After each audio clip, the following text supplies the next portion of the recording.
And we are live, ladies and gentlemen, for this Three Wise Man Wednesday show. And we have a very special guest joining us. We will get started in just moments. Smash that like button.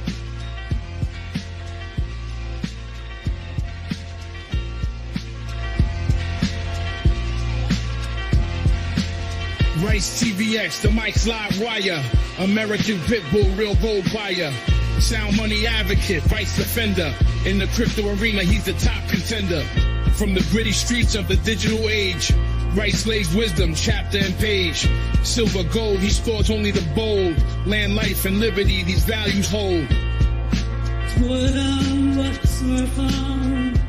So check it. We're streaming on all three of our channels: YouTube, X, My Rumble. Make sure you hit that like button and repost on the X side. Navigate the system, critical for survival. Rice engraved like inscriptions on metal. Pitbull in the game, lead foot on the pedal. Land acquirer, a strategic mind. In the fight for freedom, he's frontline. Educator on rights, the law he'll explain. Chris Rice, the Pitbull, breaking the chain.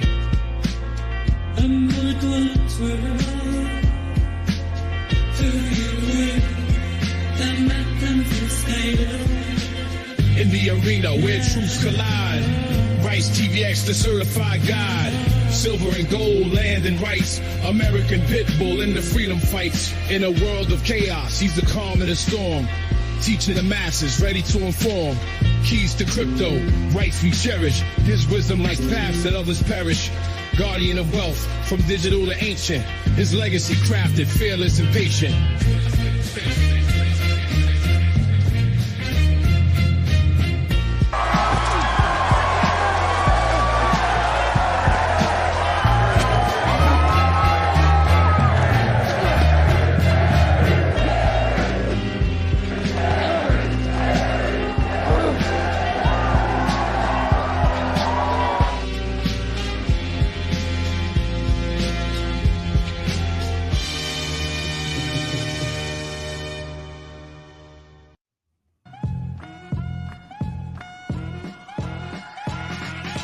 Looking for a reliable crypto exchange? Look no further than Fairdesk.com. Trusted by Crypto Blood for over 2.5 years, Fairdesk powers Bloodalytics, his proprietary trading system known for highly accurate buy and sell signals. CB has trusted Fairdesk's reliable system for years to enhance his trading strategy with Bloodalytics. It's the backbone of consistently beating the market. So join CB and trade with confidence. Use the link in the description below and get 1 month free of Bloodalytics signals. Fairdesk.com. Trade smarter, trade better. That's right. Trade smarter, trade better. Shout out to the one sponsor of Rice TVX. Shout out to Presearch, the decentralized search engine with AI that rewards. Information's in every video description.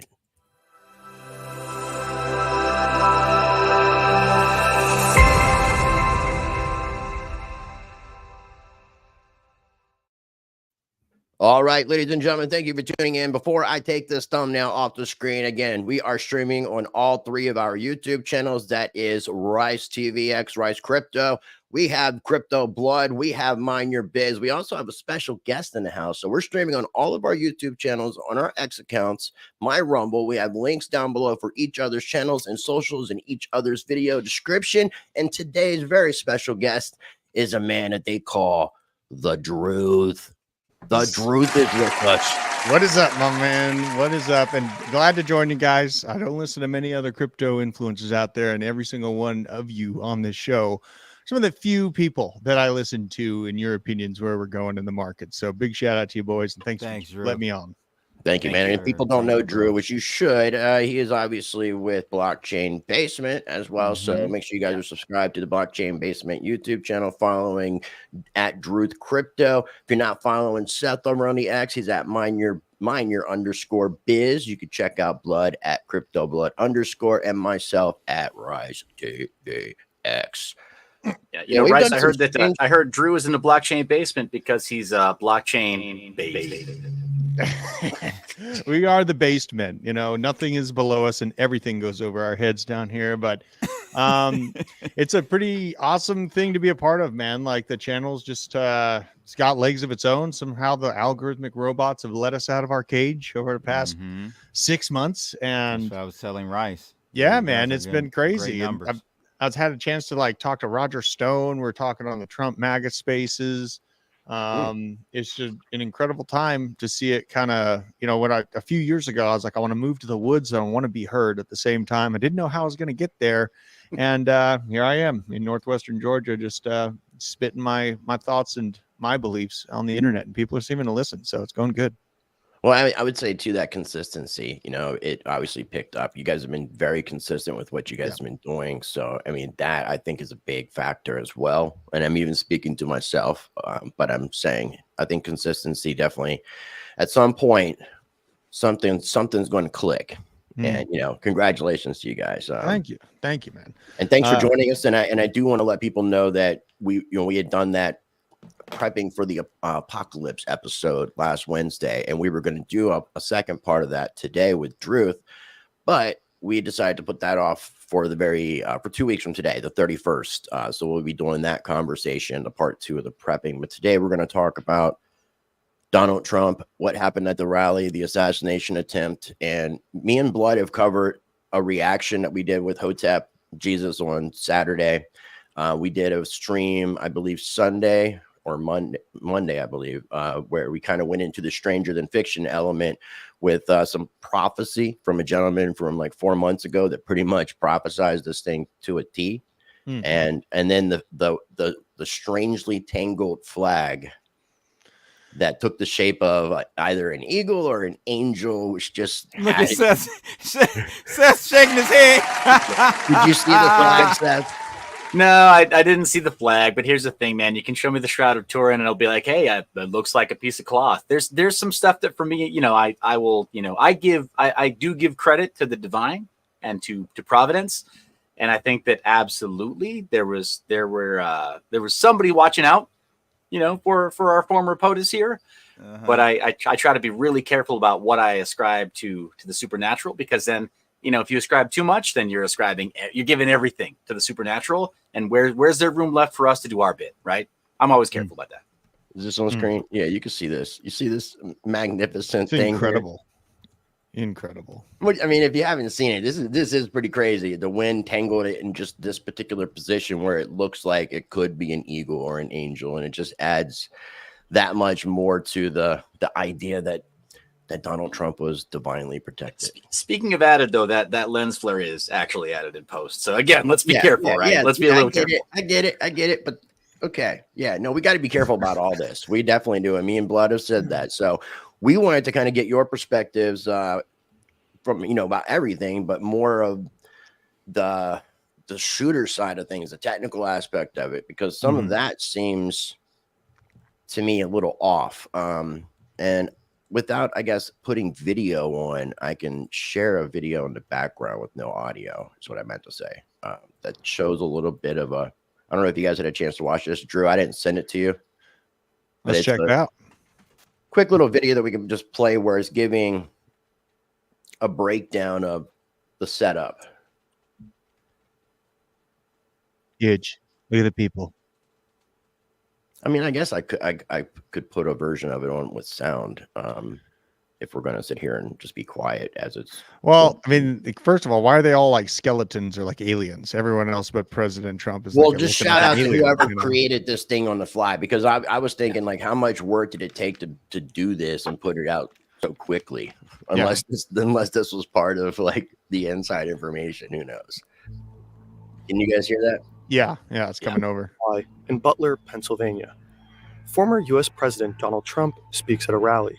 Look at all those white people. He plans to accept official Republican nominations. Some rednecks. He's just minutes into a speech when shots are fired. Look what happened. Benson Booster just stands there. Trump got hit, but survived. It wasn't a mortal Someone wound. tried to assassinate him in broad daylight. Here is how it unfolded. Looks like an army soldier, like one of the classic army soldiers. Yeah, these are probably stock assets that's inside of some type of a pre-visualization software. By the It's time pretty this common. video is published, new details might have emerged. It's a hot, sweltering early evening as tens of thousands gather here to see Trump. Pennsylvania is one of 6 vital swing states that will help secure the win in the next presidential election. Butler skews heavily Republican, and it is a blue-collar town. This is a big crowd. This is a big, beautiful crowd. He is surrounded by supporters. Most are sitting or standing in front of the stage. Some sit on the bleachers, center, left, and right. Trump's support staff and security, including Secret Service agents, are right at the stage. Look at all those women. Behind him are 3 large buildings. On the roof of the building on the far left and on the far right are Secret Service snipers. They are constantly scanning the surroundings, looking for threats. They can be seen in this video filmed by a crowd member. Hello, Butler, and hello to Pennsylvania. I'm thrilled to be back. Trump begins with his speech. Things seem normal. He turns to the right and points at a chart showing statistics on border crossings. At the same time, several people in the crowd notice a man with a gun on the roof of a building close by. It's too late. Take a look what happened. All of a sudden, bullets start flying. One even gets captured on camera. Another building, about 400 feet or 120 meters north of the stage. The shots are coming from here, on the roof. The gunman is 20-year-old Thomas Matthew Crooks. He is armed with an AR-15 semi-automatic rifle. The gun was legally purchased by his father. First, he apparently fires a round of 3 shots. Take a look what happened. Trump reaches up with his hand. The first bullet pierces the upper part of his right ear. He will later say that turning over to the right at that exact moment prevented the bullet from hitting him right in the head. He ducks down behind the podium, and within 3 to 4 seconds after the first shot, Secret Service agents swarm the former president and shield him with their bodies. Crooks opens fire again, immediately, with 5 more shots. Right before the first shot by Crooks, one of the snipers on the left roof behind Trump seems to detect the gunman and prepares to return fire. Take a look what happened. Some outlets report that these snipers killed Crooks, while the Secret Service confirmed its personnel neutralized the shooter. We could not corroborate that it was in fact these specific agents. The gunman also hit spectators on the bleachers. One man died, 50-year-old Corey Comprador. What do you want? What? Secret Service wants to take credit and not take ownership of fucking what the The whole thing. This is Two just others nonsense. critically injured. With Trump's microphone still on, we can hear the tense exchanges among the agents. Hold, you're ready, on you. Ready, move, go. About 42 seconds after Crooks opened fire, they confirm the shooter is down.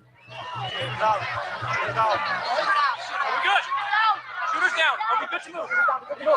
Let's go, clear. They prepare to escort him to an armored vehicle. Come on. Let me get my shoes. I got you, sir. Let me get my shoes. Let me get my Gucci. Damn. Knock the shoes off. Watch out. Wait. In about 75 seconds after ducking to the ground, Trump raises his fist. He's mouthing the words, "Fight, fight, fight."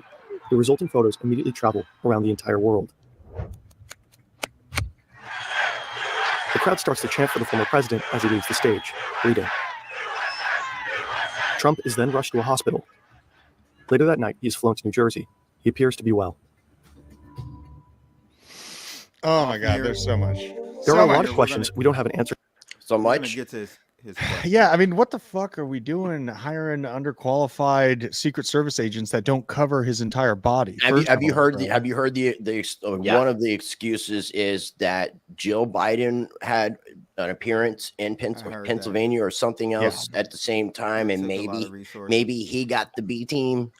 Literally, there's 360 million Americans, and that is the top position for an armed person to hold. And you have a much more qualified pool to pull from than that bumbling Rosie O'Donnell looking fool that couldn't get her weapon reholstered, that wasn't covering his entire body, which honestly is a basic understanding of requirements. You should be able to shield the person that you're protecting. It's such a crock of So shit. are you saying, Drew, that was the DEI hire? That she was the DEI hire? Yeah. Absolutely. And this is a result of institutionalized, like this is a move against people, like a move against people like me that train a lot. And, you know, if I'm stacked up against another DEI option, they're going to hire that option instead of me. This is crazy to see someone holding the position of Secret Service that can't even cover his body, let alone get their gun reholstered. It's pathetic. Look at this shit. They couldn't even get over this fence. They ended up having to take a vehicle and crash it into this fence to where they could then go in and go. This is how ridiculous this was. Yeah. It took them 4 minutes from the This is Secret Service and state police. Yeah. So sad, right man. here. Like, you know, under Biden, you know, many decades ago, under Biden, the IQ requirements for law enforcement were lowered, by the way. They were lowered. Well, it shows right here. It clearly shows because it's like, look, oh, we just crashed into the fence. Now we can get through it. And then everybody rushes through. But it's the craziest thing. Yeah. Such a hodgepodge. You're just standing there. And look, it's embarrassing. This is completely embarrassing for America. Like, not just the Democrats for pushing your narrative to punch Trump in the face. That's how long it's taken them so far. Like, this is 45 seconds into this, almost a minute. Oh my God. This is just, again, that's why it says total failure. This ain't shit because the dude has been popped. So I don't know what they're like. Oh yeah, now we're going to be heroes. No, he's already dead on the roof. And also to the person that says something about crypto people being mesmerized by this, it's not being mesmerized by this. It's having a discussion about what's been put into the narrative. This is more important than crypto. How about that? 100%. 100%. Round of applause. This is more important than crypto. 100%. This is more important than sports. This is more important than any entertainment. This is what's wrong with this country and this world. I completely agree with you, Blood. And we honestly were a half an inch from waking up to civil war. I'm sorry to say, but I think everybody's pretty much been on that position. Or I mean, maybe not necessarily civil war, but just pandemonium, craziness. Shit would have really went down. There would have been a lot of militant groups. Fire. I put it to you that way, without saying too much. It would have been some return fire. Let's see here. This is a little bit more. My thing is to Offnear's. If you can highlight Offnear's question, how he says, my question is how the snipers didn't see him before he fired. They did. We're going to talk about that. That's what we're looking at right here. Yeah. They had eyes on him for 42 seconds right here is what is this on screen? Yeah. Okay. Because I mean, when I'm sharing like this, I can't see I'm in a different browser, but yeah, this is showing where he was already looking in the scope 42 seconds before the shot. So they could have clearly isolated this. Plus, then we have sniper took picture of Trump rally shooter saw him use rangefinder before assassination attempt, source says. So apparently a sniper from a local tactical team deployed to assist the U.S. Secret Service took picture of the gunman, saw him looking through the rangefinder minutes before he tried to assassinate the former president. Apparently they had already spotted this guy several different times and were and noticed that there was something, that he was somebody that they needed to pay attention to, but they kept technically losing him. I know, it's so hard to believe that hardcore skilled nerdy barely out of high school student who's never voted before, and they're calling him a registered Republican. Dude. Yeah, and think about the basic security protocols of the Secret Service. They have months ahead of time to scout out the area. Sure, and to imagine that they're going to accidentally leave a ladder just lying around for someone to pick up, not to mention a 20-year-old kid breaching the perimeter and getting on top of the building where all of the police are actually staged. Okay, so the explanation that we got from the Secret Service is that they didn't go on top of the roof because they didn't want to worry about that 12-degree slope. Meanwhile, the guys that you just showed with the rangefinders were on a 15-degree slope. And they staged the police inside of the building that this shooter was on top of. What sense does that make? Also, the reports that a cop went up the ladder, saw the kid, and then ducked down in fear of his life. If you're a cop that has no, I've heard conflicting things. I've heard what have you heard? That he went to like, I guess, draw his firearm and fell off the ladder. So I don't know if people are trying to make excuses or if the guy was a pussy.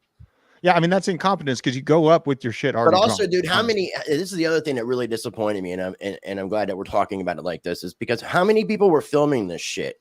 How many people, like even that dude with the leprechaun looking dude with the BBC interview, the guy with the fake wig, who said we kept yelling and pointing. It's like, why the fuck didn't you do something, motherfucker? That's my biggest problem with this, is the fact that there were so many regular people that could have done the right thing, like the guy who protected his daughter. What is all they were doing was what are filming stuff Pennsylvania and gun pointing. laws? Maybe Seth or Drew, do you guys know Pennsylvania gun laws? Pennsylvania's, I thought they were pretty freedom oriented. I thought that they even had constitutional carry. I could be wrong. You can't. But the thing is, you couldn't bring it in Rice into not into not into that public and, events. Yeah. I mean, and I'm pretty sure. What would you expect an attendee in a scenario like that to do? Alert law enforcement, which they did. They did. And, yeah, they and did it didn't that. do anything. There right? was enough people that they could have essentially ganged up. You can't shoot everybody. You know, if you got enough people coming at the dude, could have scared him off. He could have ran. I mean, if people would have done something more than just film, point, and yell. That's all. Yeah, dude. At that range, I mean, not to sound indelicate, at that range, you could take a few steps and almost hit the motherfucker with a rock when you're just throwing it at him. Like this was very close range. That's part of the entire story that I'm really struggling to come to terms with. Look, you can talk about the 12-degree slope on one roof and the 15-degree slope on the other, and these will be factors. If you're trying to like throw pills at 800 yards, 150 yards, come on. It's a sight picture, and that's it. That's all there is to consider. Is your sight picture. Period. You're not trying to lob anything with an arc. You're getting hardly any drop with standard loads at this caliber. I don't understand what like the ladder was like, I think right here or something to that effect. No, the ladder was, I thought it was in between something. Yeah, it's on the side of the building right there on that behind the sniper, I believe is where actually the ladder was already there. Yeah. Yeah, it was already there, which that should have been questionable in and of itself. Why do you have a ladder with well, here's my thing. Here's my thing with that scenario or that situation. This young man must have scouted this area prior to today. Yeah, so I saw something, and I can't confirm it, and I don't have it pulled up, but I did see something with a guy that lived really close to the location, and apparently crooks parked on his street. He thinks he was there the day before, but he's not 100% sure. Had to have been. Because so you're not just stumbling across the cops. That's a sweetheart crow's nest right there. That's a sweetheart. The cops realized if you want to take that shot.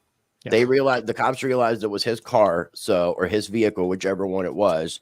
And so it was the correct vehicle. It's just this guy's memory. He's thinking it was there the day before, and he did kind of scope things out. Plus, describe one, Seth or Drew. What is a rangefinder specifically? Yeah, absolutely. I mean, it's just a monocular that figures out the distance of your target and kind of calculates it. It's definitely used for hunting or long range shooting, but it just calculates the distance. And some of the nicer ones I've seen have windage on them. I use it when I'm out there on the golf course. Yeah, I mean, it's a basic tool. It's just a monocular that zooms in, gives you that actual distance from your target.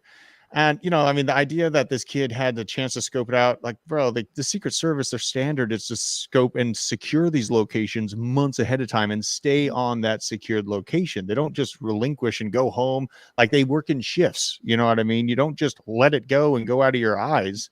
There is always, a presence there when you have someone like Donald Trump set to arrive at the location. It's not part of the standard to let some 20-year-old that was in a BlackRock video 2 years ago show up and put a ladder on ahead of time, and then he shows up the next day. Yeah, no, it's performative. It's performative. So I without working security, I've worked at narrowcast religious events, right? So like mega churches, and when there's a visiting pastor, even you got security that's running with the mirrors on a stick underneath every single seat. You're doing sweeps of the facility itself. You're checking the parking lot, and I'm talking about people who nobody's ever even fucking heard of. And this is the POTUS, and it is less. Come on, 100%. 100%. I know Drew's got to leave in about like 25 minutes because he's got Blockchain Basement going on at 2:00 p.m. If you guys have any like specific questions for Drew between now and then, this would be the time. Just so you guys. Yeah, bro. Doing crypto specific content's kind of hard not to fall into the what the F is going on. If you aren't awake, you already need to wake up stuff. I mean, number go up, great, but we better be stacking iron, preparedness goods, generators, and go get trained if you're not already trained right now, guys. I thanked God Sunday morning when I woke up that we didn't wake up to something very, very ugly. And someone asked who would war be between. Honestly, look around, look at the polarization levels that this country has right now. It hasn't been this polarized since the late 1800s. So there's plenty to go around with the vitriol and the anger fermented on both sides.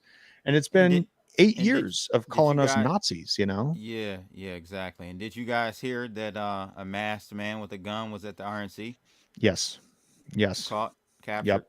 With an AK-47. With an AK-47. Did he get in the building, or was he just attempting to try to get in the building and got apprehended? Do you guys know?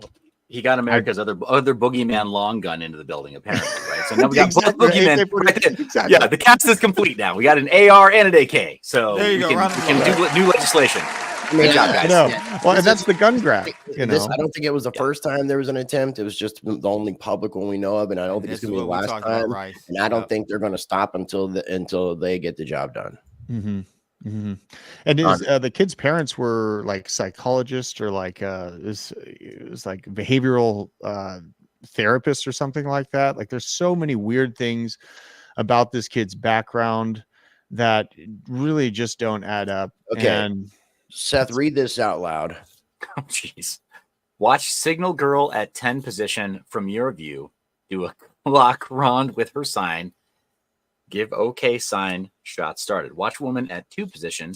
Changed her hat just before. Watch her red sign seem to flicker. Yeah. So I think we're being. This is somebody that I trust. This is somebody that I trust very well, and I believe this is very inside information. Very much intel. Yeah. So I've known this person for several years. Good to see you, by the way. And we have I refrained from bringing in a wild card because I'd forgotten that you got that Drew was on today, so I didn't want to crash with another person. Too many cooks in the kitchen. But yeah, there's a lot of people who are interested in this, and I'm just gonna agree. All what was just mentioned there. There are there's a lot that we don't fully understand. There's a lot that's not being explicitly said from all this footage. But if you look for it, you'll find weird signals, semaphore, right? Signaling from one asset to another, potentially, if that's what you want to read in the tea leaves right now, is that there are several assets. I'm going to invoke the right of tinfoil hat wearing, right? So invoke the right of conspiracy theorizing. We were talking about just kind of pre-gaming in the green room, how it's come to light that there's no possible way that there was a magic bullet that arced around JFK and penetrated, his skull from an angle other than where they said the grassy knoll theory. It holds some real weight, and I think that we may potentially be looking at another situation here where it's just too obvious. I'm sorry, I can ring steel with an ancient black powder device on iron sights at almost that range. How the fuck did this guy need a rangefinder? How the fuck did the Secret Service let him get that close? Why the fuck are we looking at that guy? Why the theater? That's where they're pointing. They're pointing in it, and they want the attention on that. They don't want you to look the other way, and I get that. So somebody said, just tuning in, I guess, is Rice going with the event being real or fake? Here's the thing: the event was real. Just how it happened and what went down and how it occurred, I can't say. People got hurt. That was real. It's not AI. That there wasn't a stage. There was no. I don't think the guy that died was staged. That was staged. No, like that was a real event. But what caused it? That's a different question. Yeah, I have questions for, and I love AB and Johnny B Crypto.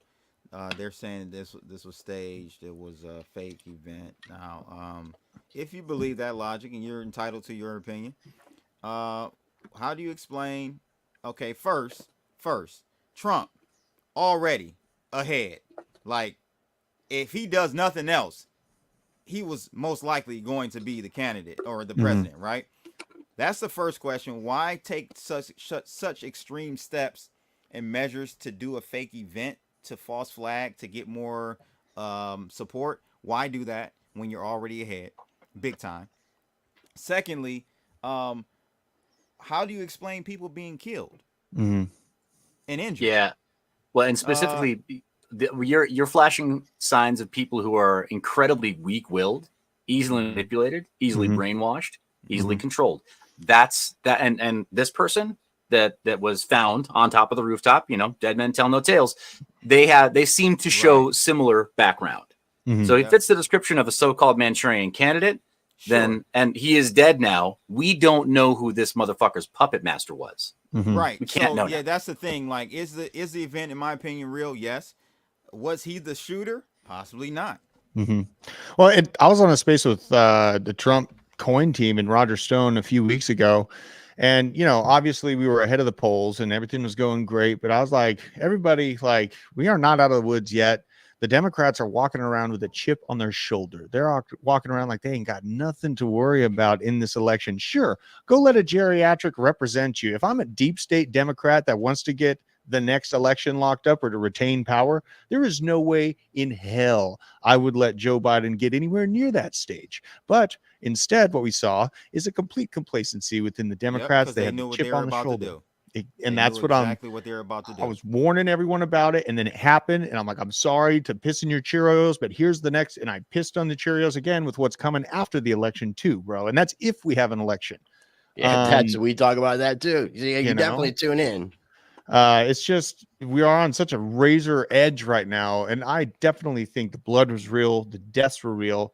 It's, in my opinion, it's about who was in on it within the Secret Service, and honestly, we need a complete reform within the Secret Service, even if no one was in on it. The incompetence that I saw. Well, I mean, dude, there's people that even think that this was staged on the Trump end, like it was a real event, but it was Trump that was the one that instigated it. I mean, that's how what everyone crazy. is. That's how crazy people are. That's how I know that's how I know we have no no hope. And right? talking about saying that they wish that the shooter didn't miss. God, you know that I want to buy it. Yeah, that I want to buy it. I've got it. For me, the hard line is people saying like, "Oh, where they failed. Hopefully they'll do it before election time." Like, please go seriously. Move to Russia, or better, Canada. Just move to Canada. See how you like it there, right? Russia, but with English. Like, just get out of here. We don't need you if that's how you feel about our process and sticking to the due process. But as far as there being any kind of a blame or a party to look for, the smoking gun now that not the actual shooter himself is dead. Look, I'm not ruling anything out personally because that's how deep some of this shit goes. And it's entirely possible that not Trump himself, but that somebody in his circle, maybe not right on the inside, but somebody in his circle did this shit to try to make him look good. I want to show a quick artifact. Or you got people in the inside that work to try to destroy from the inside out. So you could have people that work in the Trump camp that are double agents. Yeah, absolutely. Absolutely. Let me show something really fast, just on the forensic side, because I know Drew's got to go. So I'd love to get a close up here if I can. I'm chilling. So, I got till right up till 2. Okay. I'm good. Okay. Because quick. He's going to know exactly what this is. Yeah. Right? Yep. You've messed with some of these before, right? Oh, for the you kiddos. betcha. Yep, for the kiddos.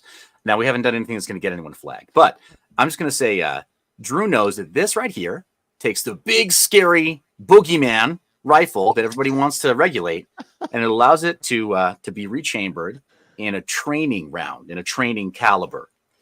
And the barrel is the same. It uses the same size projectile, but with slightly less lethal force. A glancing blow across the skull. Drew, would that be a kill shot? I mean, only if you hit the temple of the eye. He did turn to that angle. The plan was to, if this is the plan, right, then he would be turning. And then, so you're looking at the camera here. And if this is the move, then you'd be trying to capture that. But that is a very small tolerance of mistake right there. Absolutely. So, now hear me out. That is with any kind of powder. Mm-hmm. This same projectile is a common caliber for air rifles with vinyl BBs as well. And it will take enough speed to damage soft tissue and cartilage, but never pierce bone and never go all the way through the eye cavity to pierce brain. Now you take this theory that I just posited, and I'm just laying out some pieces here. I'm not making a theory. I'm just laying out some pieces here to instill enough doubt for us to maybe all believe that we don't know shit yet. We don't really know shit yet. I don't think we will know for 50 years, bro. Like they released look at the magic JFK, bullet look at the theory. JFK shit. Yes, they released it during COVID. Nobody paid attention, bro. They released freaking they tried to release aliens. That wasn't released with the JFK stuff. There's still a lot of stuff that's not been allowed to come out publicly. When we did the live stream with Hotep Jesus, he had mentioned to rewatch the movie Shooter, the Mark Wahlberg movie. And I went to go look it up, and for whatever reason, it was telling me it was unavailable, but I was actually able to watch it on Paramount Plus. So I'm halfway through rewatching it. It is on Paramount Plus. I do have a subscription to Paramount Plus. So not a plug, but yeah, it is there. And it is, I get what he's saying, because Mark Wahlberg was hired to help like show them how the president could be assassinated so that they could essentially avoid him being assassinated. But they ended up shooting another constituent, a prime minister from another country, and blamed it on the guy that they hired, Mark Wahlberg. Yeah. And it's pretty screwed up. So I definitely feel like there's more than one player involved in the shootings aside from law enforcement. And what I'm saying is somebody was working in conjunction with or coordinating with the youngin, or the youngin was just a patsy, and there's other people, more than one other. That's totally plausible, right? I believe that. So on the tech side, on say internet hacking, those are the federal government. That's their favorite play, is to take somebody who they've already found is on the fringe, right? Like former members of Anonymous, former members of other hacktivist groups. And it's like, hey, look, we got this big old dossier. You're going to go away for life, or do a little job for us over here. And they never know when the other shoe's going to drop. They're like, okay, I'm trying to stay out of prison, but dude, they might frame me for some shit anyway. And that happens. So I'm hearing that Crooks's parents were in a commercial for Trump in 2016. Is this true now?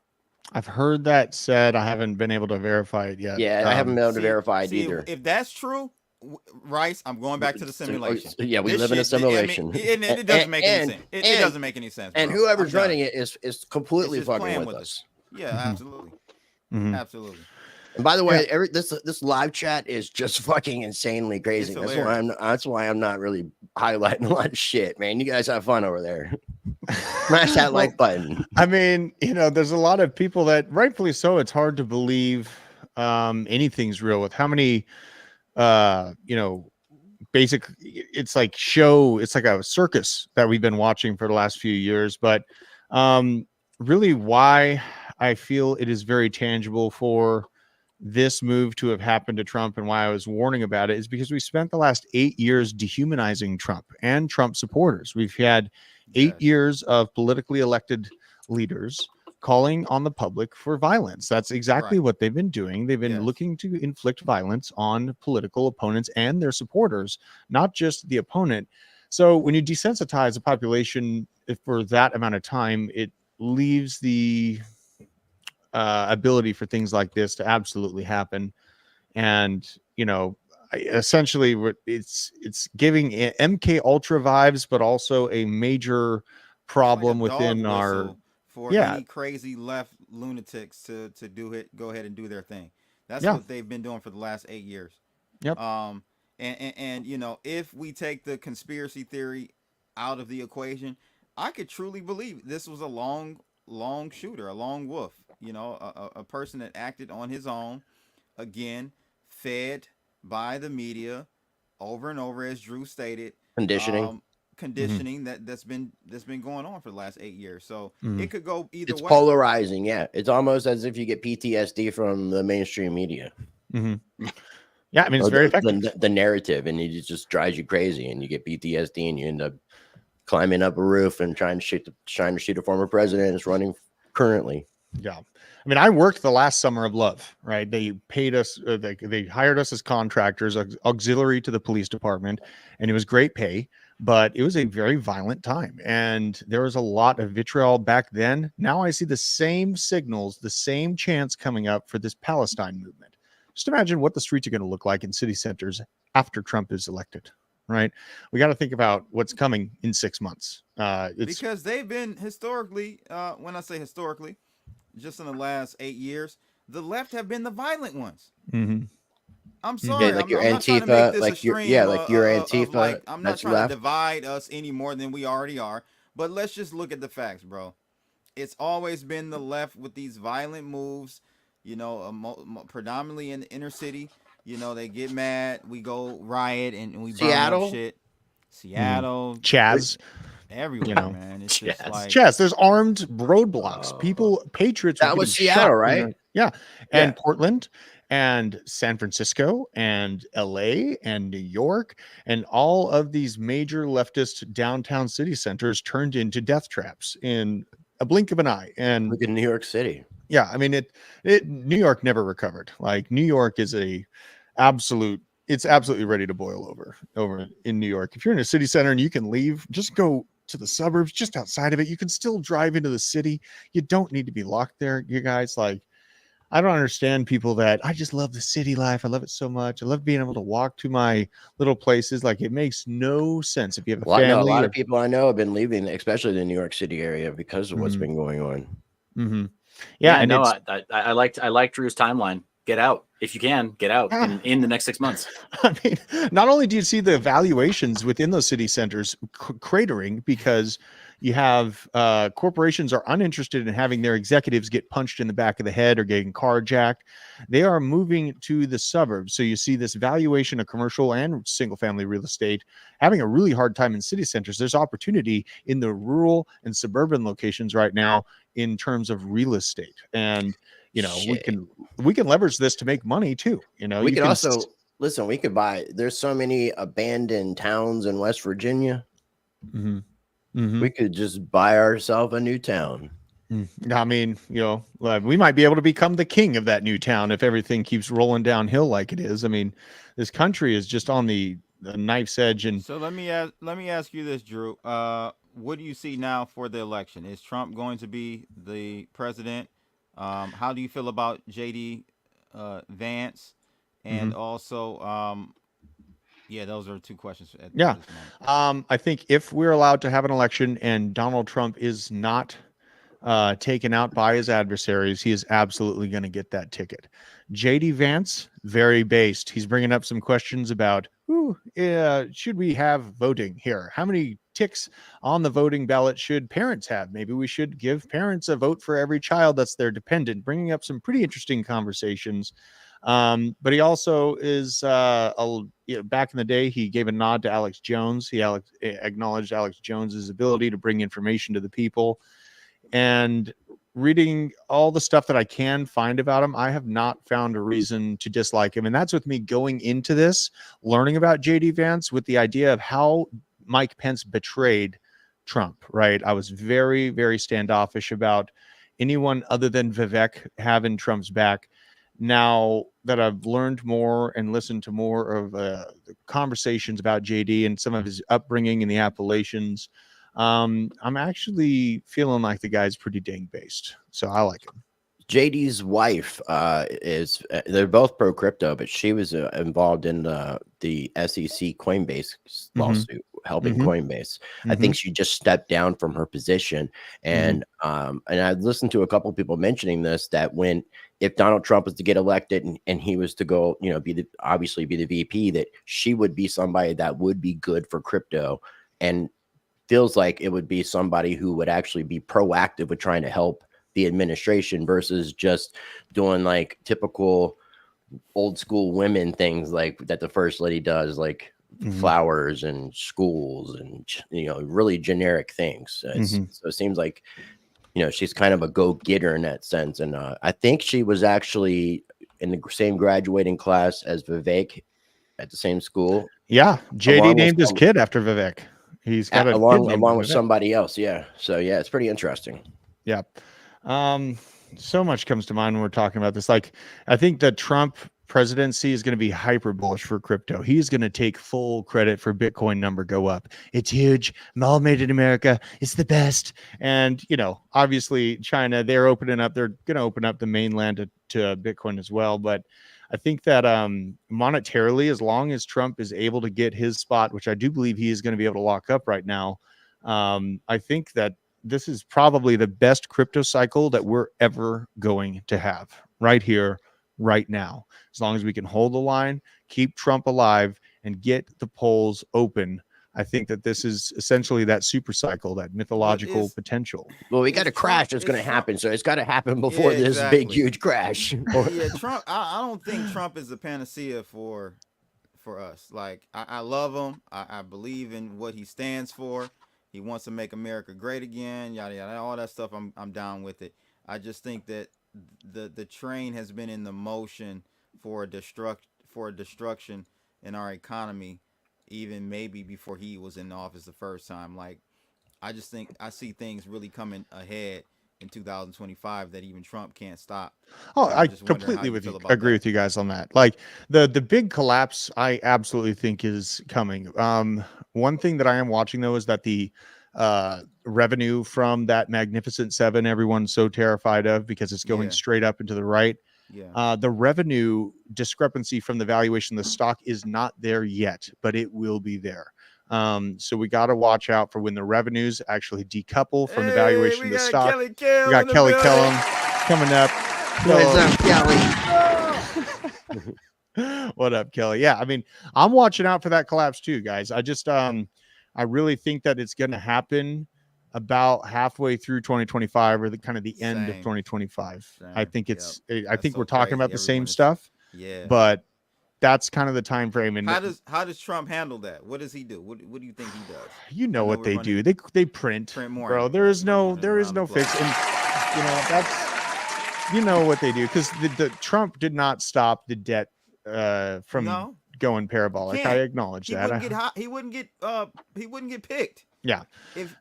Yeah, I mean, the austerity basically is not sexy in politics. This is the debt clock is really where this truth in our future lies. And, you know, also you put on top of it, think about this.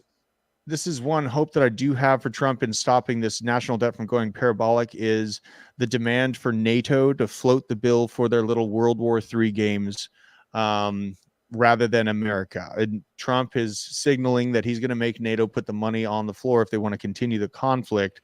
I hope that is the truth, and I hope I see that. I don't want to see my son fighting in Ukraine 10, 15 years from now for whoever the hell is in the presidential seat. Like, this debt problem is completely, this honestly is unfixable. Like, this needs a full reset, and the reset is how they get it. The Great Reset seems to be falling apart. Yuval Harari is terrified of Trump coming back in. We had Klaus Schwab taken off of the lead spot for the World Economic Forum, even though Klaus had full intentions to serve until he was 100 years old, chaotically enough. Apparently there were some allegations also about him as well. So I think that might be partially why he stepped down. Well, you know, those allegations were there to begin with, but then they made them public. You know what I mean? And they got him out of place because he's the world's most commonly known supervillain at this point, and it was a bad look for the World Economic Forum. And they don't want this psycho in a, you know, old school German outfit to be the obvious face of their humanity takeover. It made it too obvious, I feel like. So, you know, the debt problem, I just pray to God that we're not at 50 trillion in 5 years. If we allow this conflict to spill over into Poland and Germany, that number is going to be 50 if we don't stop. You know, it's not going to be good, not to mention the loss of lives. We are, you know, not on pace to stop it, but Trump, that needs to be the one thing. If he gets in place, we need to make it a very, very big point to stop the funding of NATO and to make them float their own bills. I mean, it doesn't matter because, you know, Trump would be chief, but how does JD feel about war? I heard he's anti-war. He's anti-war, so very anti-war. I heard something different. I heard that he was entertained. No, they say that because he's a Marine, bro. And Marines know they don't want to go to war. They know the price you have to pay to be in war. Like, you know, it's a man that knows how to win in war, but he doesn't want to go there, right? And people that have done violence, they don't want to do more. They want, like, honestly, you walk around with one in the chamber and a smile on your face and a heart open for listening and conversation, bro, because that's the verbal judo that this country is missing. They don't understand how to just conversate with the other side. I have very, very liberal friends that actually, I have one liberal friend, he's like, JD Vance was into Magic the Gathering, and he started, like, you know, thinking about it and looking at the Trump side now. And this is someone I would have never guessed would have looked at potentially voting for a Republican, but I've left my heart open and the conversation and the door open long enough for him where that conversation happened at the beginning of this week, and it made my heart swell. It made my heart swell seeing that conversation's still happening, because once conversation stops, chaos follows. That's exactly how history works. Yeah, well, I mean, we're on the cusp of that. Yeah. I just wish, you know, people would just be a little bit more sensible and stop taking, you know, it's like your side and just being holding to that very strongly, and not giving it and not being open to the fact that you might be wrong, and you might and maybe the side that you're on is perpetrating this. But again, I mean, the division has been something that's been happening throughout the entire history of, especially the United States. I mean, they've been very successful at dividing us even further. Because now the Israel issue cut the Republicans in half. Oh yeah, well, that kind of needed to be done though too. I mean, it's segmented those rhinos, because the rhino type. Ah, man, it's just a lot to take in. I mean, it's like, and then I've even heard now they're putting out some narrative about supposedly, and it's not confirmed 100%, that Iran was trying to talk about trying to do an attempt on Trump as well. They came out and they said, hey, look, we would have loved to have part of that. It wasn't me. You know what I mean? They took the Shaggy song. It wasn't. Yeah, Shaggy song. You know, I mean, of course, Iran would love a shot at Trump. I mean, everyone remembers Soleimani. I mean, warheads on foreheads. We took out Soleimani. Yes, with no effort. It was one shot, one kill. That was a slap across the mouth. No one else got hit. They got the disrespectful slap across the mouth Iran took. They kept their heads low. Dope, bro. Hardcore that was after dope that when Trump did that, man. Yeah, and man. was talking shit after he hit him. I was like, yeah, buddy. I mean, you know, Soleimani out, keep world peace. It seemed like a good trade-off for me when it happened, you know. And you know, the Trump presidency. I don't know if it would keep world peace, but it to me it was more of a send a message. Well, they kept their heads low.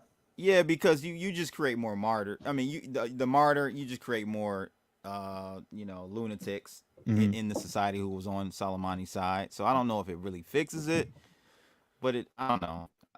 Well, I mean, now they have Joe. They're running amok.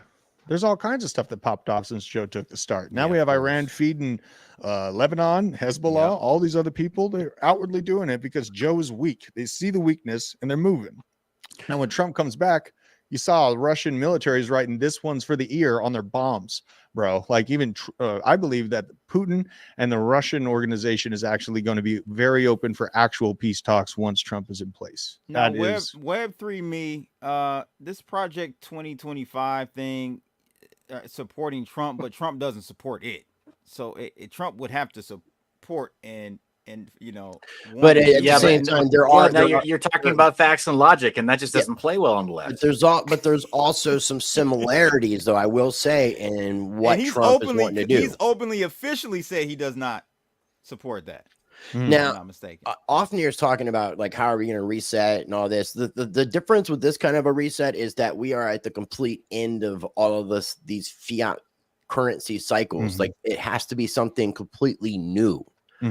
And that's not something that we've had before. We've seen a shift in what became the dominant currency, the world reserve currency, like with the Bretton Woods. Prior to it was Britain, and then afterwards it was the United States. But that's not going to happen again. Like it's going to be a completely new system. It's not going to be the dollars that we know, like that are around the world in every country that we call fiat trash. Yeah. And how did we get to Bretton Woods 1.0? It was World War II, right? It was a complete destruction of your adversaries. And then America's the winner. We make the rules. 1970, no, it's not backed by gold anymore. Here, fast forward 50 years later, we have a $34 trillion worth of IOUs, and this connected, because we're consumers of Chinese produced goods and also Indian produced goods. Here's a hot take. I think India is going to betray China at the very last second to then sell us all the goods, and BRICS is going to be split apart into a bunch of different little sectors. I think India wants that world manufacturing position. They're building their infrastructure out to do so. They're slightly, because they've been throwing sticks and rocks at China at the border for a long time. Like, they're not like best buddies of the world. No. And they are competing manufacturing hubs. They're not the consumers. We're the consumers. The largest economy on the planet by far is still the consumer for the world. And they need not a place. Not by far, though, Drew. It's pretty far. China's right there. Far. Yeah, no, I like where you're going with this too. I mean, they'd have to displace some other manufacturing like TSMC, right? India would have to have a credible microprocessor fab, and maybe a couple to really get us there. But I can see it because India on the other side, on the consumption side, with technology and with having the smartest, like basically some of the brightest minds in the world, dude. Look at the top Fortune 100 tech companies in the world. They're either run by people of Indian extraction or they're advised by people of Indian extraction, point blank. Yes, there's some, I mean, it's also true that you have some Taiwanese, you have some Chinese. NVIDIA, that's the unique genius, is that they have such tight integration with their supply chain and manufacturing in that side of the East. But man, if we had just a little bit of a nudge, like you're saying, towards South Asia into India, that'd be massive. That's what we could partner with them very easily. They partner with us very easily. Absolutely. That's just like, it's a kind of a deeper take, but that's just reading between the lines. I feel like India's like, all right, sure, China, you run the show, sure. And then in the background, they're building out all this infrastructure. And then all of a sudden, China and Russia will be at the hip trying to go against the American hegemony, and BRICS is going to take over everything. And all of a sudden, a kinetic weapon falls from the satellite, a 20-foot tungsten rod that creates a nuclear explosion. Rod of God. Round of applause for Rod of God. And round of applause for the Rod of God. We are not going to do this anymore. With it. Yeah, I mean, and now look at what history happened. Like, Japan is now one of our best trade partners, bro.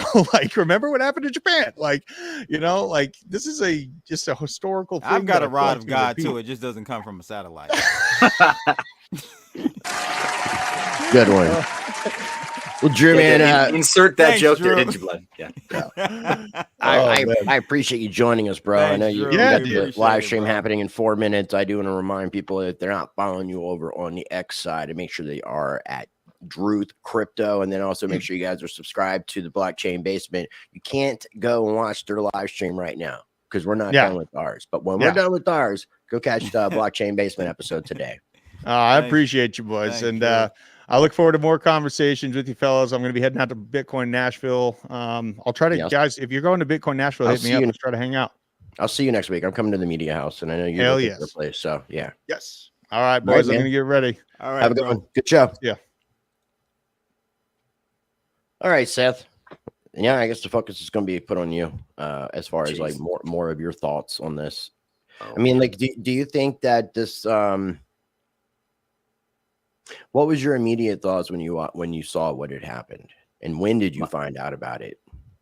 I found out about it within 30 minutes of it happening, and my immediate thought was a little bit like I said. It was initially skepticism, not towards Trump, not towards anybody else. It was immediately my first question was, why is this being shown to me? Not by the person who brought me the phone and so, I can't believe this. But their demeanor, it's like, okay, this just happened. Why? Why did this happen in such a public way? Let me find out a little more about the facts or whatever. But my immediate thought was skepticism, man. Look, when you're in crypto long enough, when like Rice, a guy like you who's talked to a lot of people, I mean, we're all fucked up. We're all backwards, right? We look at charts, and when we see when we see a red candle, we think buy. When we see a green candle, we think sell. Oh, like we're all backwards, right? Like yeah. But for us, it's very much the other way around. Like, we're trained to be just a little bit instinctively like what's the word? Contrarian.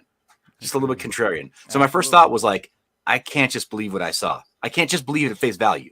for sure. I No, can't. I agree with that one because I wasn't sure if what I was seeing was real and just had to keep checking and make sure that there was more actual what I would consider to be reliable sources before I could really confirm that it happened. And that's when I sent the information to Blood. He was at a park. Yeah, I found out through my news source, which I only find out my news through Rice TVX. And he updated me. I was out with my kids, feeding the birds. Yeah, and I was at a family reunion with very mixed company. Some who would be the type to say like, well, they missed, try harder, and others who would be like, yeah, Trump made it. All right. Like, hold on. Are you in Hotep Jesus? Hotep Jesus? Yeah, are you guys related? Because he was at a family reunion too. Yeah, what's going on? Distantly. I mean, you already know I'm an undercover Afro-Cuban brother. Like that's a thing. Okay, round of applause for my Afro-Cubans. Yeah, your last name is Estrada. Yes. Yeah. It means the way. It's the street. We'll get you there. All right. So yeah, So but okay, yeah. go ahead. Yeah, sorry. No, it was just saying like, yeah, at this particular event that was mixed company, and I'm like, my God, if I just said this out loud to this room, it would be perfectly divisive. I'd have this person at that person's throat in 2 seconds, depending on how I said it. So I didn't say it. Man. I'm like, I'm keeping it under wraps. I want to have a good time with my family. I'm not going to talk about this. That's Yeah. so How many sad. posts or people have you seen talk about ending friendships and relationships with family members because of how they're reacting and what they're saying about what took place? Are you seeing any of that? Because I've seen a lot of my friends talking like, if you're going to say this is staged, don't contact me, and like there's like I'm talking to family and friends. Yeah. So it seemed like- I mean, yeah. I think I get really angry when I hear people say it's staged, but I step back and allow look at this stranger. Hack crypto. What the? Just seeing you, my friend. Oh my guy. Much love. I just step back, man, and just let people have their opinion. Sometimes they do it for clout to just get attention online. Sometimes it's true. I don't know, man. Hotep's a Mormon. Is that what's up? So there's a small army of Black Mormons. Yeah, when you find one, you'll know. Yeah. Oh, well, I definitely don't think Hotep's a Mormon. No, shout out to Hotep Mormon. We got that could be the next meme coin somebody can create. There you go. Jeez. There you go. Yeah. Hotep Smith. Hotep John Smith. I appreciate what Blood is saying there though about people getting that up in arms about like don't talk to me if if this is if you believe anything other than that. I just stop. I'm not gonna go that far. Like I think you saying it's staged or someone saying it's staged or why didn't you hit? I just leave it alone, man. It's no point in getting your blood pressure up over a guy. I see someone saying Trump is an actor. Does he care about you? ? That's what Jonah is saying. He doesn't care about you directly. That's why I won't really wear a Make America Great Again hat in public, because I'm not about to die or shoot somebody and go to jail over Trump, because he ain't going to come save me. Okay. Right. So there is a limit to my support for him. Okay. At the end of the day. So sure. Yeah, like I was telling Blood, I support Trump, but I'm not gonna go and do the dance monkey thing and sign up for my privilege of voting and ask government, hey man, I'm gonna register with you as a voter. No, I'm not playing that game. So, but I do support Trump. Yeah, same here. Sure. I think I support the idea of Trump.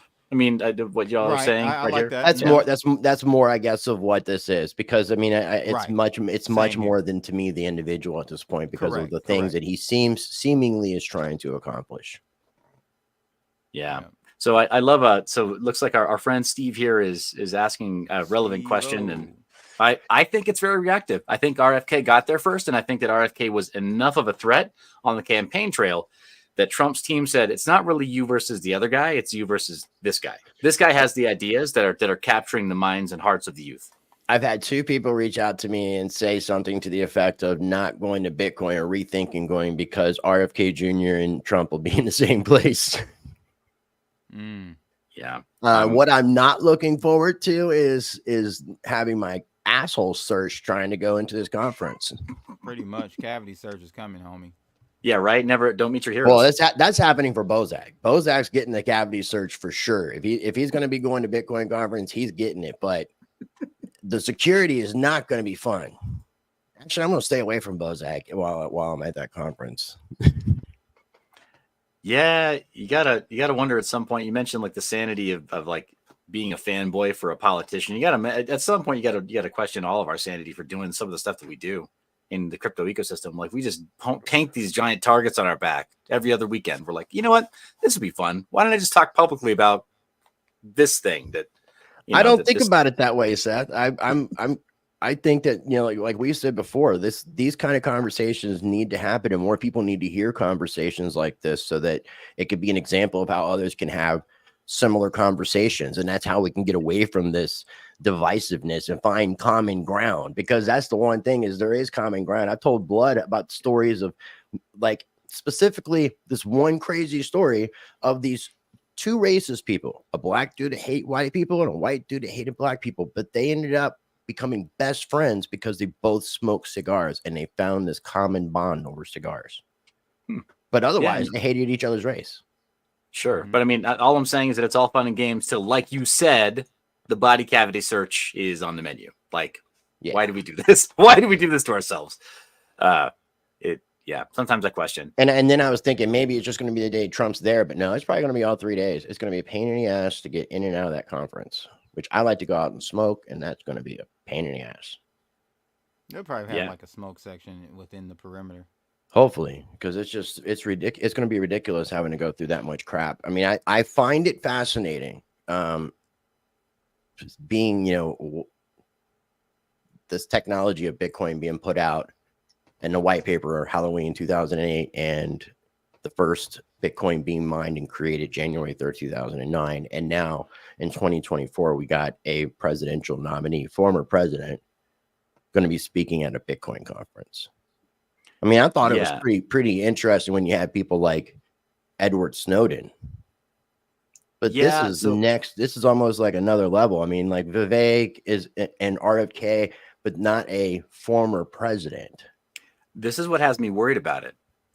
The real revolution, Rice, the real revolution, Blood, televised. Will not be televised. What the fuck are we looking at? Why the fuck are they showing us? If you go to my other channel, Rice Against the Grain, you can actually watch the interview that I did with Larkin Rose, who is the guy that wrote the movie, wrote the book, The Jones Plantation. Yes, you definitely got to watch that movie. I sent you, Blood, I've sent you like the old animation about that, the story of the people who were slaves on the plantation given a choice to vote for their master.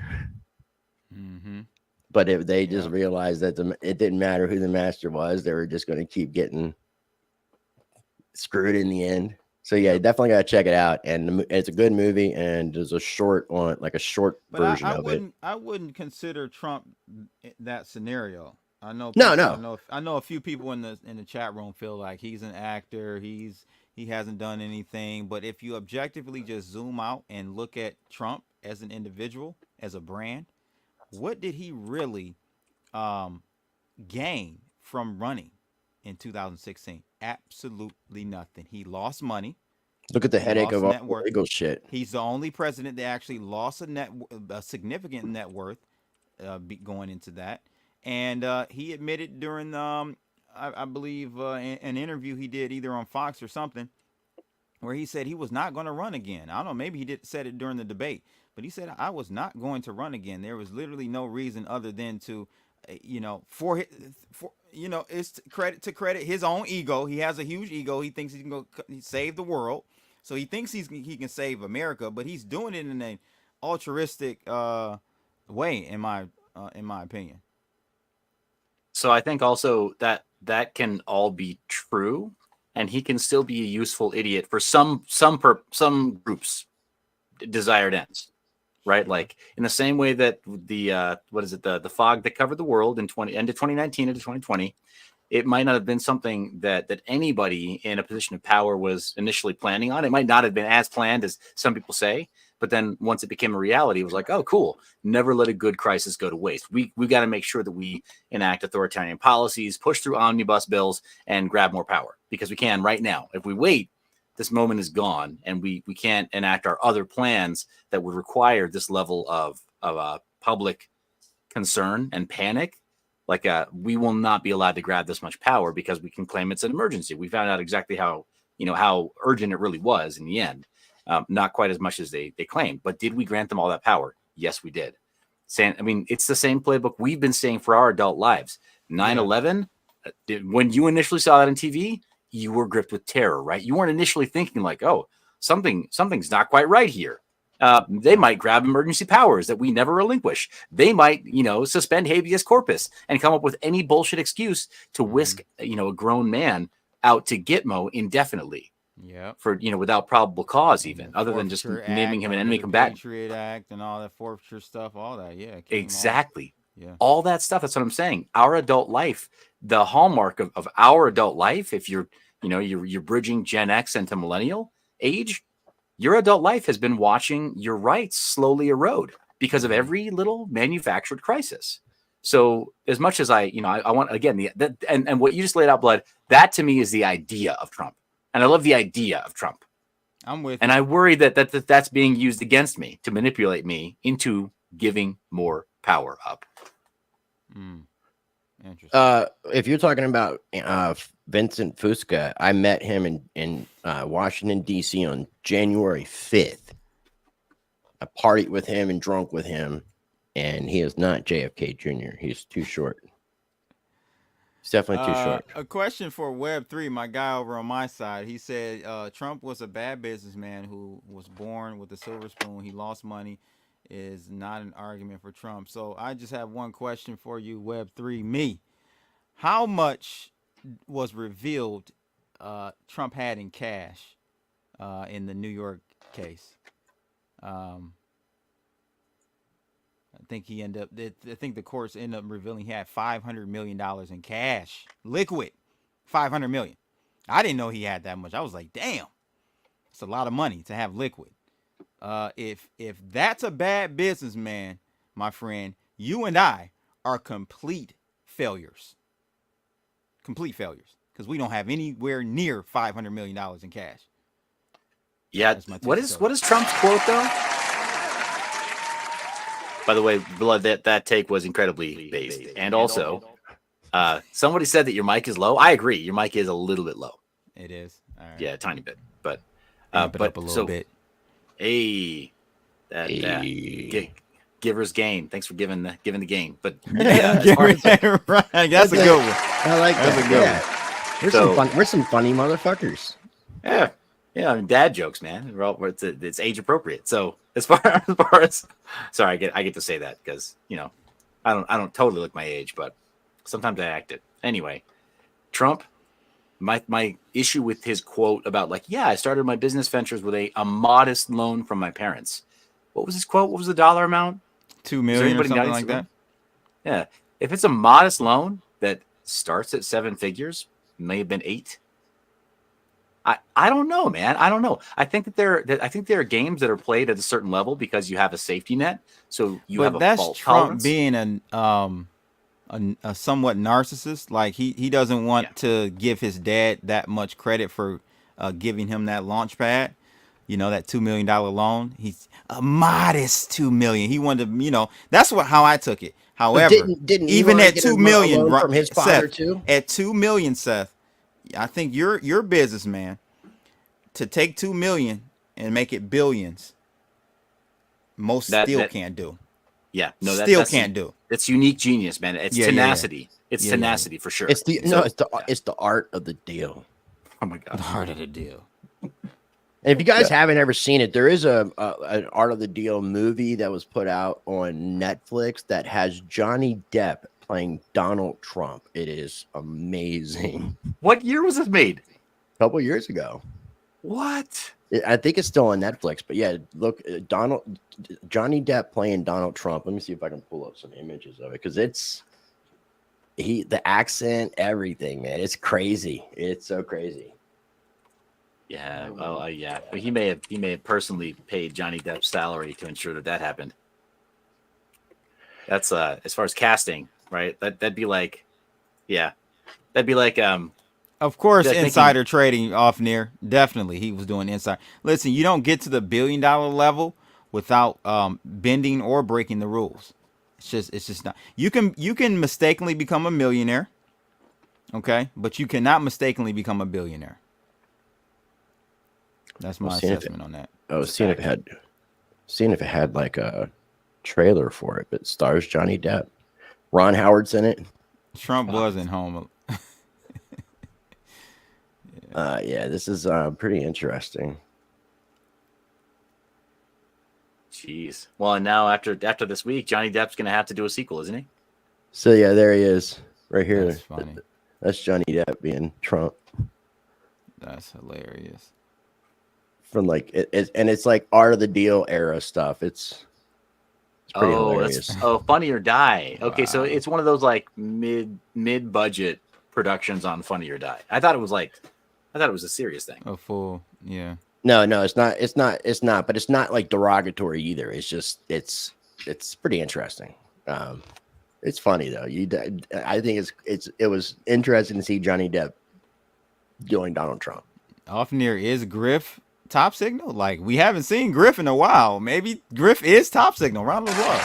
What a tinfoil, spin the wheel conspiracies going on over on Crypto Blood side.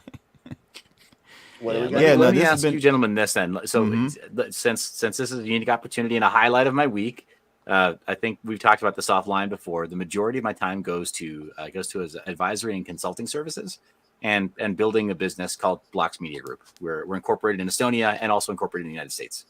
And so we do some really interesting things. A lot of behind the scenes stuff though. So I'm a little less visible than I used to be.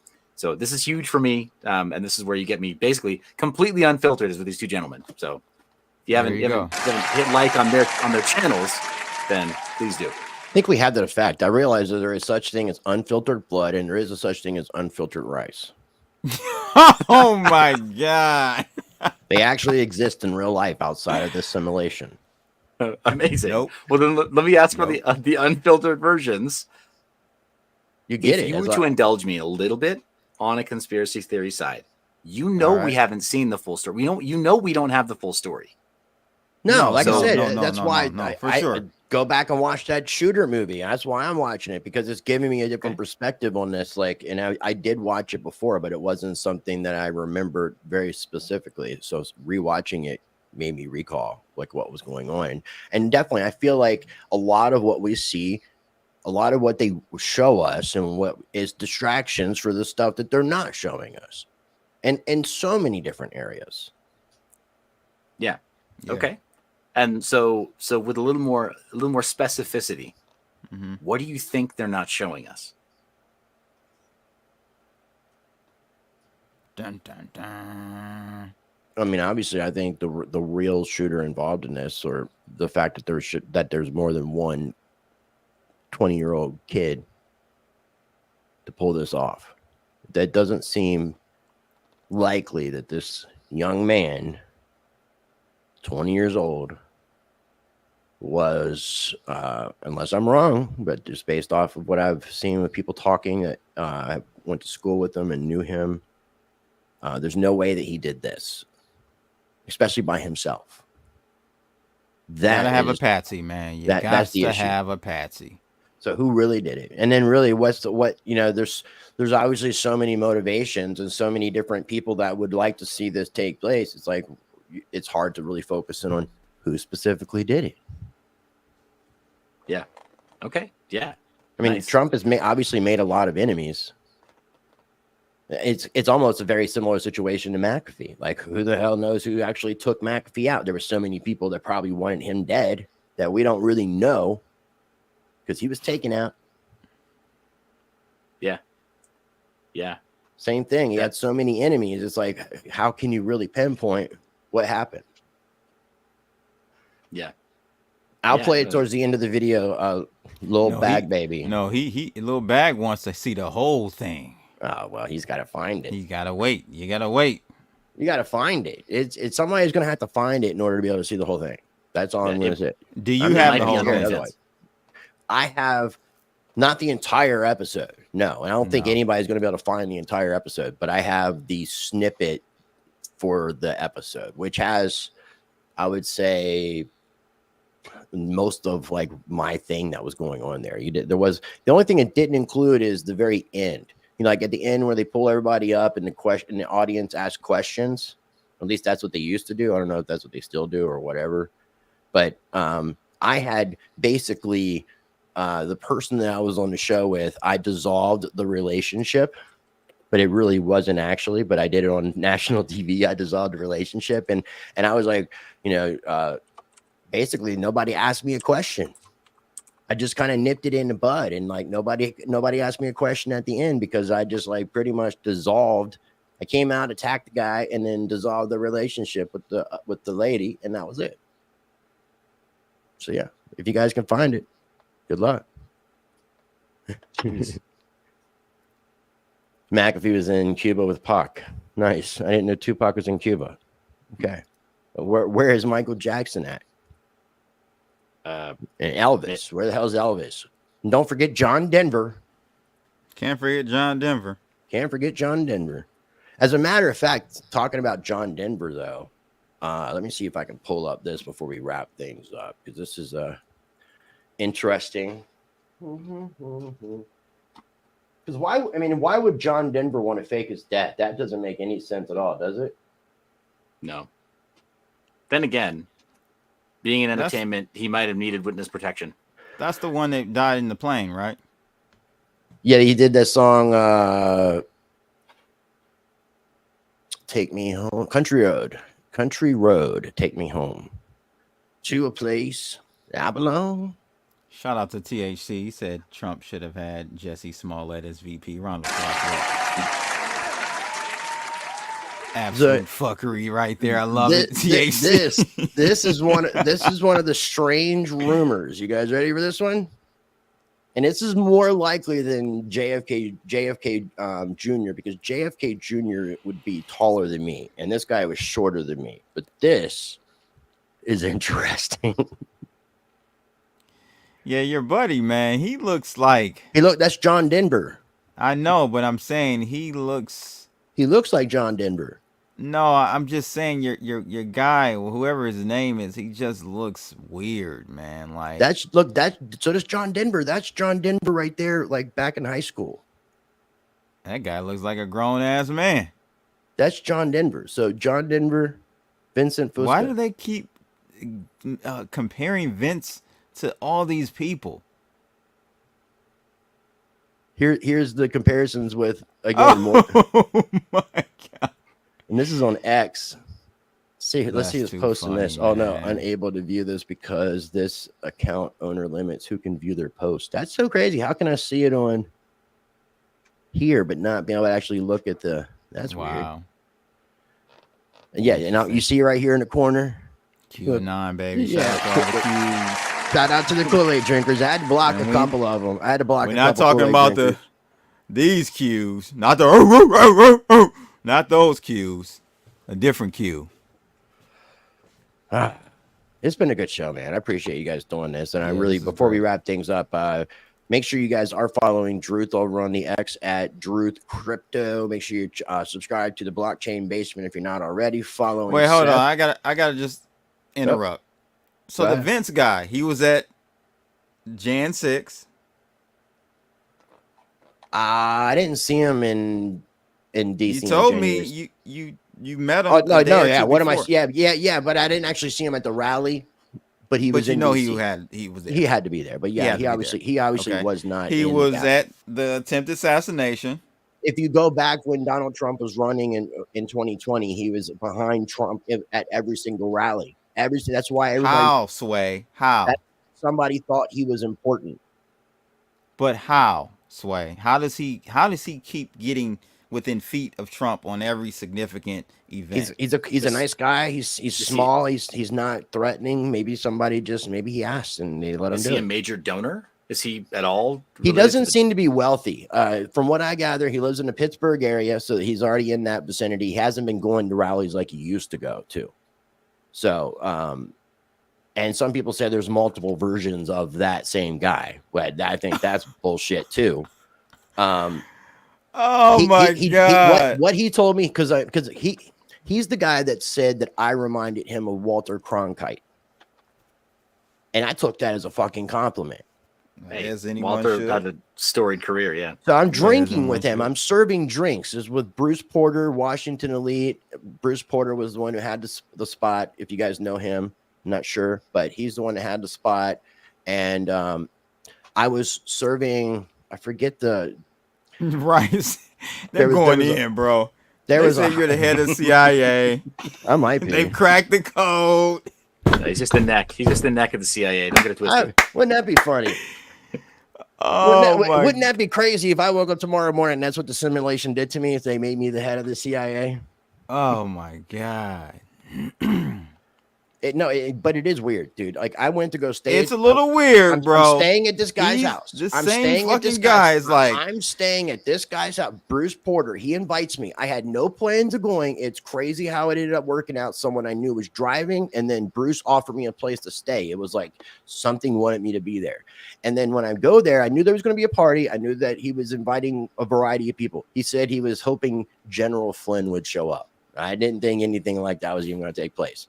But You told me that. I think I remember you telling me came down the stairs from taking a shower before the right as the guests were starting to arrive. And when I came down the stairs, I'm looking at Vincent Fusca and I'm thinking to myself, of all the fucking people in this world, why are the two of us together before what ended up being a fucking an iconic, iconic day? Iconic, not iconic. Yeah, I'm definitely not a iconic. fucking snitch. Now I want to take offense to that. You can call me CIA, but I'm not a fucking snitch. Uh-oh. There you go. He's an unpaid informant. Don't ever accuse him of getting paid. God damn it. Yeah, No, that being- guy's being- a little. being Vince the is head- a little. being the head, That's a I little call the weird, shots. man. I think he's a simulation agent, like just planted. He just so like, what I was pops getting up, at- like in the Matrix, you know how the After agents talking just to go. him, because look, I'm serving him tequila. He's drinking, but he's only drinking half shots. He didn't want full shots, so I was drinking too. And you guys know how I get when I drink. So I'm like, you want another baby Drink, shot? motherfucker. No, listen. I'm like, you Fruit want another? serum. You want another baby shot, Junior? Mmm. I was doing that shit to him. I was, and he would not let me interview him. I was trying. Why not? That's why. I mean, we were all hanging out partying, but that's why he told me I reminded him of Walter Cronkite. And then the very next day, I'm hanging out with I shouldn't say, some people in the crypto space that ended up showing up. But yeah, I have an interesting life, but so do these guys too. Crypto's great. Here's the thing, man. Like, and so like you bring that up also, Rice. And I mean, yeah, I think I would know, spending the amount of time around you that I have so far. I think I would know if you were that much closer to the CIA than you admitted to being. Oh yeah, you would definitely know. Ironically enough, Rice and I were having this conversation last night about who we thought was a CIA plant or agent. Oh, one of our Government friends who agent. doesn't like to show his eyeballs. There's some other people too who disappeared from the scene for about a year and then came back with a fuck ton of money. Wow, they were really successful outside of crypto and showing a lot of interest in it again, hanging out with all the influencers. But yeah, Who is this? we can talk about that offline. But here's the Interesting. thing: this is the person who I was with at a crypto event where, at an after party, 2 IRS special agents walked up to us and identified themselves as IRS special agents and tried to offer him a consulting job, Who? which he turned down very publicly in front of me. He's like, "Oh, I couldn't do that. I'm with the culture." Am I right? I'm like, "Oh shit." Mm, That's why. I need to know who this is. I need to get this tea after the live Yeah. stream. Yes, you do. But this is the. Well, I mean, dude, that's what I mean. In many interviews with Whitney Webb, I mean, she's Drop it in the chat, private chat. You need to question. You need to question some of the content creators that are out there and what their motives are. Yes. Yes, you do. Yes, you do. Because there's a lot of people that might be sponsored but don't disclose their sponsorship. I'm government sponsored. Yeah. Yeah, and that's why for me. So This show is brought to you by the CIA itself. Thank you. Holy shit! Please don't speak that one into existence. That's like art imitating life. No, Next- that it'll makes be in sense. the That makes case, sense. so- Now, that makes sense. And I don't know if you remember, but I've had issues with that issue, that individual. If you don't remember, yeah. I do. Yeah. I do. And I've spent some time around this person who very clearly has some training in tradecraft. So there's mental issues and a former career working directly for a federal agency. So there's just a lot where it's like, okay, they don't let you go, man. They never let you go. After you have certain clearances, you're never really out. So anyway. we are all sponsored by the Secret Service. Just just disclose that, by the way. Yeah, I'm pretty sure. Thanks, Anything for Clicks, for reminding me. I'm pretty sure your boy Vince is John Titor. Round of applause. He's a time traveler. Yeah, Vince is John Titor, bro. I can't, like, he looks timeless. That's what it is. His face looks timeless. Like he could just be from the 60s, the 70s, the 1800s. Like, well, he was in the 70s. When he wrote Country Road, he was in the 70s. Yeah, look at, just zoom in on that guy, man. He looks so like fake, like it's a mask on. Maybe it's the after five. I swear shadow to you, beard. yeah, it's not a mask. Yeah, I think he dyes his hair and beard. I think that's what it is. I think he's gone gray, but he doesn't want you to know. Yeah, he definitely dies. He definitely dies, and he wears and it doesn't help that he wears a George shirt, because if you guys don't know or remember, George is a magazine that JFK Jr. started. And he named it George because they claim that the CIA had a lot to do with the assassination of his father. Dude. I don't know if you guys know that story. Now go to the clip of Trump attempted wig splitting, so everyone can put two and two together, just in case they're just catching the tail end of this shit. What do you mean? Play the clip at the rally where your boy here, John Titor, is in the back. Out of the line of fire. Out of the line of fire. Out of the line of fire. Play that up real quick, bro. Well, I'd have to actually get the video. So you don't have the video? Trump dance. Out of the line of fire. No, we reacted to it from CNN, I think, or something. I can't remember what we played when, because we just watched it at the beginning of this stream. That was a that was a slow motion tweet. Let me see if I can go back to that real quick. Thanks for reminding me. You are the other half of my brain sometimes. Thank you, sir. Thank you, sir. Maybe it's this one. No, not that. There might be some tax benefits to you guys just tying the knot in one of these states. Just saying. Yeah, I said it. No Diddy. Where the fuck was it? Platonically tying the knot. Shit. I always go misconstruing my words, Blood.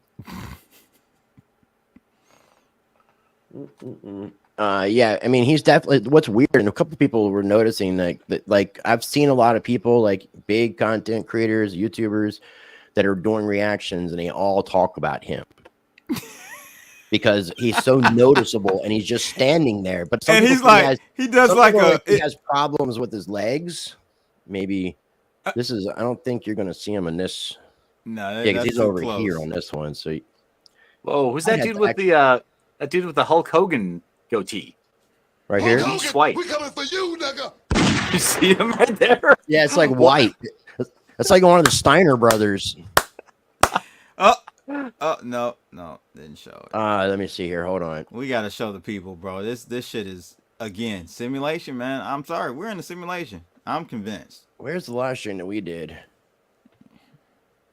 Oh, here we go. This is from the Hodge twins. Fuck. Over here. There he is, ladies and gents. Standing right here. How am I missing that? Oh, whoa.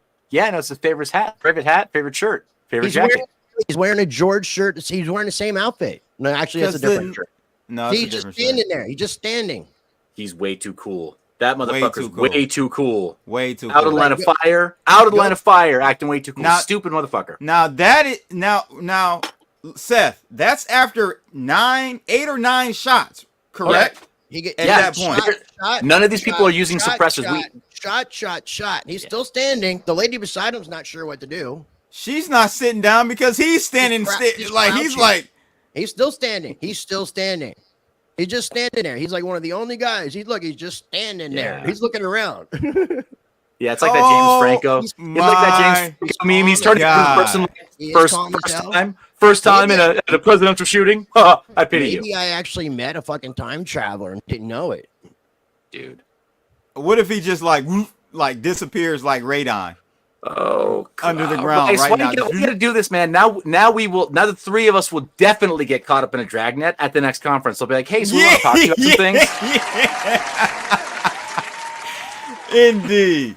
Look, you can see him right here. It's like he's right here. That's still him right here. It's he like doesn't react to anything off near. Look, That's after like, 8 shots from the AR.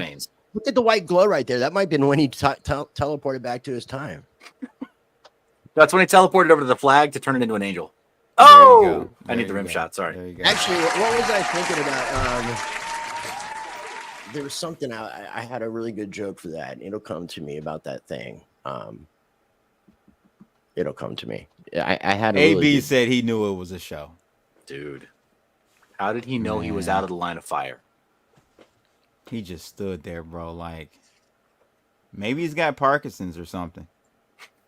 They said he has bad knees. He is an older guy. So to finish what I learned about him is I don't know what he does for work, but he is a big Pittsburgh Steelers fan. You can't work if you're a time traveler, Rice. What the fuck are you talking about? He apparently drives around a Pittsburgh Steeler van, like detailed van, and takes people to the game. Like he's like transportation for people. So that's what he told me.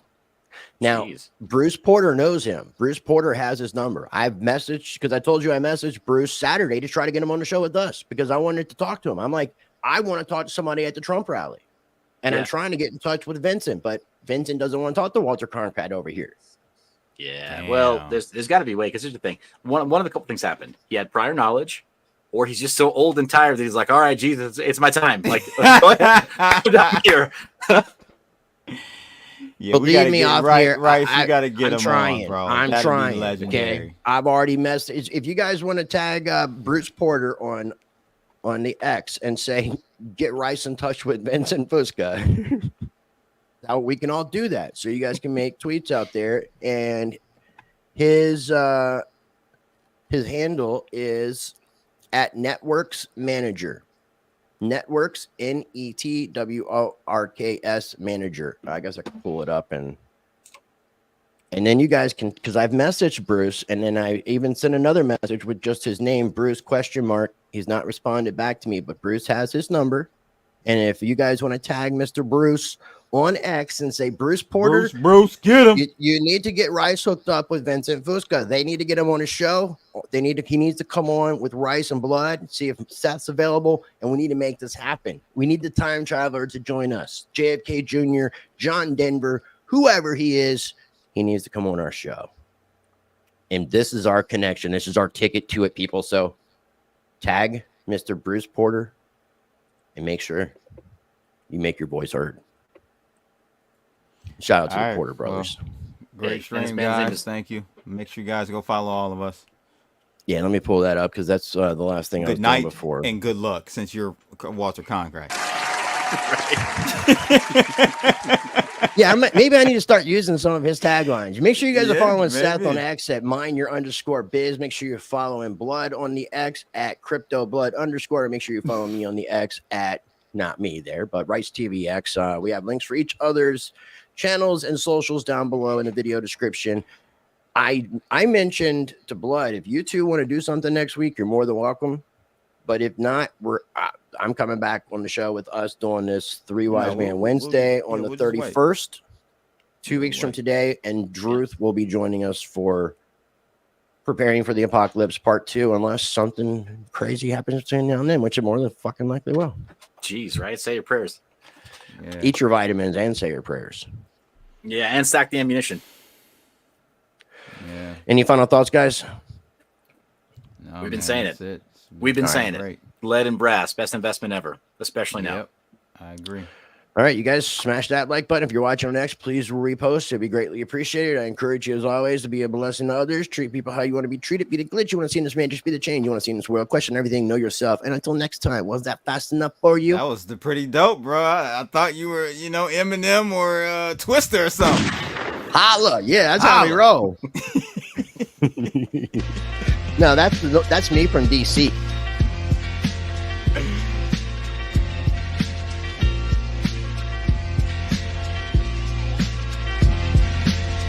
Rice TVX, the mic's live wire. American Pitbull, real gold buyer. Sound money advocate, rights defender. In the crypto arena, he's the top contender. From the gritty streets of the digital age, Rice lays wisdom, chapter and page. Silver, gold, he stores only the bold. Land, life, and liberty, these values hold.